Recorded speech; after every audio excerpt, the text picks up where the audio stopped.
जवाबी एक्शन के लिए कमर कस चुका है। युद्ध स्तर पर तैयारी शुरू हो गई है, जिसने पाकिस्तान की नींद उड़ा दी है। पहलगाम आतंकी हमले के बाद अब आतंकवादी और उनके आकाओं को सबक सिखाने के लिए हवा से लेकर समुद्र और जमीन तक भारतीय सेना की तैयारी चल रही है। और बड़ी खबर यह है कि भारतीय वायुसेना का बड़ा आक्रमण युद्धाभ्यास शुरू हो गया है। इस युद्धाभ्यास में राफेल, मिराज और सुखोई जैसे फाइटर जेट्स अपना दमखम दिखा रहे हैं, जो तस्वीरें आप देख रहे हैं। यह युद्धाभ्यास है जो कि भारतीय वायुसेना के जरिए किया गया है और इसे राफेल जेट से लीड किया गया है। अभ्यास का मकसद एयर स्ट्राइक की क्षमता को और ज्यादा धार देना, मजबूत करना है, जिसके तहत इलेक्ट्रॉनिक वॉरफेयर ड्रिल और पहाड़ी और जमीनी ठिकानों पर हमले का अभ्यास किया गया है। भारत की इन तैयारियों के बीच खबर है कि पाकिस्तान अपना गोला बारूद का स्टोरेज लगातार चेक कर रहा है, जो भारत की बढ़ती सैन्य ताकत से उपजे डर को साफ तौर पर दिखा रहा है। लेकिन सिर्फ इतना ही नहीं, सिर्फ भारत की सरजमी पर यह युद्धाभ्यास नहीं चल रहा है, बल्कि एक और बड़ी खबर यह है कि जिस स्थिति में भारत है, यानी पहलगाम में आतंकवादी हमला हुआ, उसके बाद लगातार बदले की मांग हो रही है सरकार से कि पाकिस्तान से एक एक मौत का बदला लिया जाए, जिसके बाद भारत को अपने रक्षा उपकरणों को और ज्यादा आधुनिक और मजबूत करने की जरूरत है। इस बीच बड़ी खबर यह है कि भारत ने फ्रांस के साथ एक ऐसी डील पर हस्ताक्षर करने की तैयारी कर ली है जो पाकिस्तान को चारों खाने चित कर सकती है। भारत और फ्रांस 28 अप्रैल, जी हां 28 अप्रैल को 26 राफेल मरीन फाइटर जेट्स के लिए अब तक के सबसे बड़े रक्षा समझौते पर हस्ताक्षर करने वाला है। इस पूरी आतंकी घटना के बीच भारत अब फ्रांस से 26 राफेल एमजेट खरीदेगा। ये बड़ी खबर है और पाकिस्तान के लिए इससे बड़ा झटका नहीं हो सकता है। सब जानते हैं कि भारत और फ्रांस के जो रिश्ते हैं वो वक्त के साथ काफी ज्यादा बेहतर हुए हैं। जो फ्रांस के राष्ट्रपति हैं इमैनुअल मैक्रो, उन्होंने आतंकवादी घटना पर उसकी निंदा की है और भारत को अपना समर्थन दिया है। इस बीच खबर यह है कि इस डील पर साइन फ्रांसीसी रक्षा मंत्री सेबस्टियन की मौजूदगी में होंगे। रक्षा सूत्रों के मुताबिक 64,000 करोड़ रुपए से ज्यादा की ये डील होगी, जिस पर साइन करते समय दोनों पक्षों के जो प्रतिनिधि हैं, जो वरिष्ठ अधिकारी हैं, वो रहेंगे। फ्रांसीसी मंत्री का 27 अप्रैल की शाम को भारत पहुंचने और अगले दिन वापस लौटने का शेड्यूल जो है वो पहले से ही तय हो चुका है। यानी ये जो खबरें हैं ये दिखा रही हैं कि भारत किस युद्ध स्तर पर तैयारी कर रहा है। फिर चाहे वो हमारी नेवी की तैयारी हो, फिर चाहे वो हमारी भारतीय वायुसेना की तैयारी हो, या फिर भारतीय जो थल सेना है उसकी तैयारी हो, जो लगातार जम्मू कश्मीर और पूरे देश में अलग अलग जगहों पर हम देख रहे हैं, जहां पर लगातार ऑपरेशन चल रहे हैं, लगातार जो है तैयारी, एक युद्ध स्तर पर अभ्यास जो है वो देखने को मिल रहा है। और इस तरीके से ये बड़ी खबर है कि अब 26 राफेल फाइटर जेट जो है वो भारत फ्रांस से खरीदने वाला है। इस पूरे माहौल के बीच और भारत ने, मैं आपको जानकारी दे दूं कि 9 अप्रैल को गवर्नमेंट टू गवर्नमेंट डील के तहत पीएम मोदी की अध्यक्षता में कैबिनेट बैठक में फ्रांस के साथ 26 मरीन लड़ाकू विमानों के लिए सौदे को मंजूरी दी थी। यानी पीएम मोदी इस डील को पहले ही मंजूरी दे चुके हैं। इस सौदे में 22 सिंगल सीटर, 4 ट्विन सीटर और जेट जो हैं वो शामिल होंगे। साथ ही बेड़े के जो रखरखाव, लॉजिस्टिक सपोर्ट और पर्सनल ट्रेनिंग और स्वदेशी निर्माण वाला पैकेज भी इसमें शामिल होगा। ये सभी 26 marine Rafale jet INS Vikrant से ऑपरेट होंगे और मौजूदा मिग 29 के बेड़े का सपोर्ट करेंगे। इस सौदे के साथ ही राफेल जेट की जो संख्या है वो भारत में बढ़कर 62 हो जाएगी।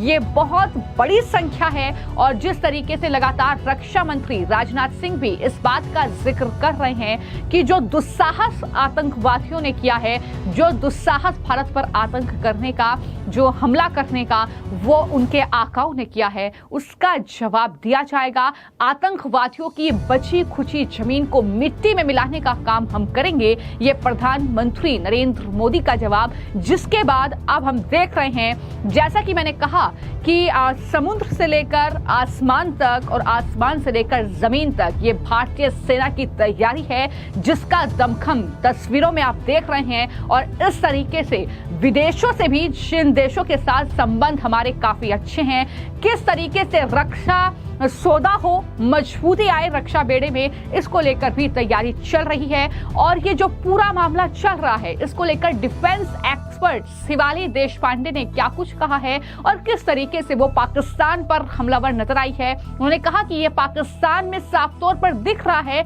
कि पाकिस्तान डरा हुआ है, क्योंकि पहले भारत ने एक डिप्लोमेटिक स्ट्राइक जो है वो पाकिस्तान पर की, उनका पानी रोक दिया, पाकिस्तानियों का वीजा जो है वो रद्द कर दिया और पाकिस्तानियों को वापस लौटने का अल्टीमेटम दे दिया। तो उसके बाद पाकिस्तान भी कुछ हरकत कर रहा है। इससे साफ तौर पर दिख रहा है कि पाकिस्तान डरा हुआ है। A shattered Pakistan is bound to do all this that it is now trying to do. The moment the attack on Pahalgam happened, the Pakistan Air Force, all the planes were brought to the borders of India and Pakistan. They were deployed there, all the fighter aircrafts, and Pakistan knew that India is going to take certain strong steps. But now it is clearly showing that Pakistan is now shattered, it is scared, and that is why ceasefire violations and cancelling the Shimla agreement and putting on more conditions against India, the moment India retaliated diplomatically, all these signs are of a coward nation, that you cannot do anything, you cannot stand by your words if you say that these terrorists were not sent by our country. And this shows that Pakistan is a country which speaks utter lies and nothing else. देखिए, एक डरा हुआ देश और क्या कर सकता है। पाकिस्तान ये डर गया है, ये हमें सबसे पहले पता चल गया जब पहलगाम पर हमला किया आतंकवादियों ने। तभी पाकिस्तान ने अपने फाइटर जेट्स को सीमा के ऊपर तैनात किए। क्यों किए भाई? क्योंकि आपको ये डर था कि आपके इस करतूत के कारण भारत कुछ रिटेलिएटरी एक्शन लेगा, और वो जायज है लेगा। लेकिन ये जो बाद में जो पाकिस्तान कर रहा है, सीज फायर वायलेशंस करना, फायरिंग करना, छुटपुट फायरिंग करना, और जो डरे हुए देश जैसे एक्शंस लेता है कि भारत ने जब डिप्लोमेटिक स्टेप्स लिए पाकिस्तान के खिलाफ, तो पाकिस्तान में भी उसका जवाब दिया, शिमला करार तोड़ दिया। तो ये सब दिखाता है कि पाकिस्तान कितना कमजोर राष्ट्र है, और पाकिस्तान ये इतना डर गया है फिलहाल कि उसको समझ नहीं आ रहा है कि वो कैसे, किस प्रकार से रिटेलिएट करे या किस प्रकार से वो भारत का सामना करे। लेकिन पाकिस्तान ने कोई भी मिस एडवेंचर करने के पहले अभी 1000 बार सोचना चाहिए, क्योंकि भारत क्या करेगा ये हम बोल कर नहीं करते साहब, ये हम कर देते हैं।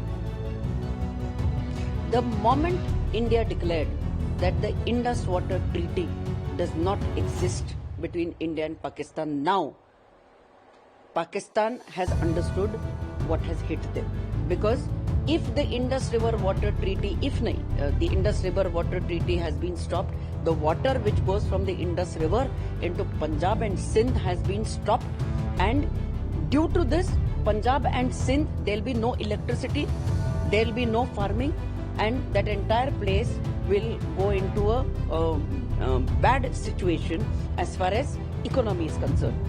Well, Pakistan does not have any economy, but whatsoever.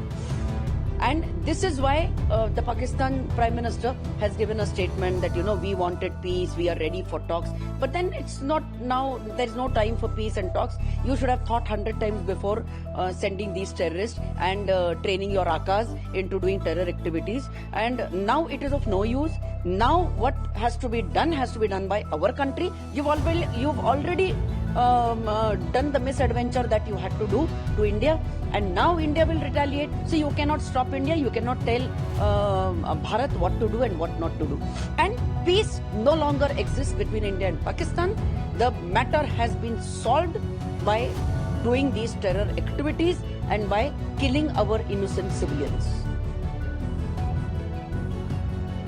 Sindhu नदी का करार ये टूट गया है भारत और पाकिस्तान के बीच में, ये सत्य है और ये पाकिस्तान को सहन करना पड़ेगा। अब बोल के क्या फायदा, पाकिस्तान के प्रधानमंत्री अब बोल रहे हैं कि हम शांति बरकरार करना चाहते हैं, पीस टॉक्स करेंगे हम, और ये ऐसा नहीं करना चाहिए, ये बहुत बड़ा कदम उठाया है और वॉर लाइक सिचुएशन निर्माण की है। ये सब बोल के अब क्या फायदा? आपने 100 बार सोचना चाहिए था ये मिस एडवेंचर करने के पहले भारत में कि आतंकवादी भेजना और ऐसी घिनौनी हरकत करना, इसके पहले आपने ये भेजने के पहले आपने क्यों नहीं सोचा? आपने नहीं सोचा तो हम क्यों 100 बार सोचे? और ये जायज है, ये बिल्कुल सही है जो शहबाज शरीफ कह रहे हैं कि पाकिस्तान की हालत बहुत खराब हो गई है इंडस रिवर वाटर ट्रीटी या कैंसिल करने के बाद, क्योंकि पंजाब और सिंध, इसमें सिंधु नदी का पानी जाना बंद हो जाएगा, पंजाब और सिंध में इलेक्ट्रिसिटी डेवलप नहीं होगी, पूरा सूखा टाइप हो जाएगा और पाकिस्तान की थोड़ी बहुत जितनी इकोनॉमी है वो भी खराब हो जाएगी।